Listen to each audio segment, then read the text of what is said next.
Lord. మన ప్రియ ప్రభు రక్షకుడైన యేసుక్రీస్తు పేరిట మీ అందరికీ దీవెనలు శుభములు కలుగును గాక.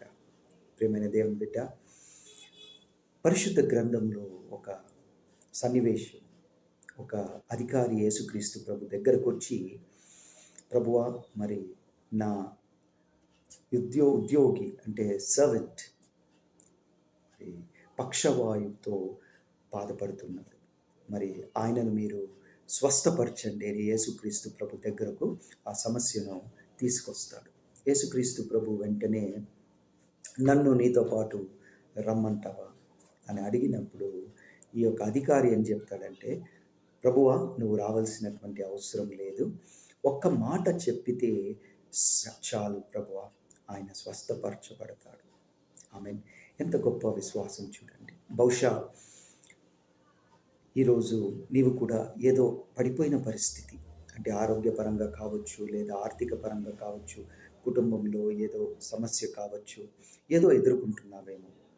మనము చేయాల్సిందల్లా యేసుక్రీస్తు ప్రభు చెప్పినటువంటి ఆ మాటలు, ఆ ప్రమాణాలను మనము సంపూర్ణంగా విశ్వసించాలి. ఏ విధంగా అయితే ఈ అధికారి ఒక మాట చెప్తాడు, ప్రభువా, నేను కూడా ఒక అధికారినే, నేను మరి ఏదైనా ఆర్డర్ చేసినప్పుడు, ఆజ్ఞలు ఇచ్చినప్పుడు నా కింద పనిచేసేవారు ఏ విధంగా వాటిని చేస్తారో, ఆ ఆజ్ఞలకు లోబడతారో, అదేవిధంగా నువ్వు కూడా అధికారము కలవాడు.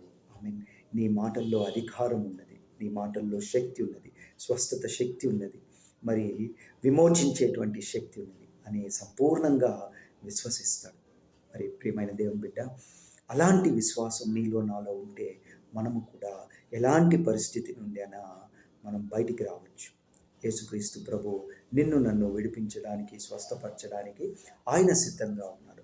మరి మనము ఈ యొక్క అధికారిలాగా యేసుక్రీస్తు ప్రభు మాటను సంపూర్ణంగా విశ్వసించడానికి మనకు విశ్వాసం ఉన్నదా అనేటువంటి విషయాన్ని మనం పరీక్షించుకుందాం. మరి యేసుక్రీస్తు ప్రభు మాటలో శక్తి ఉంది.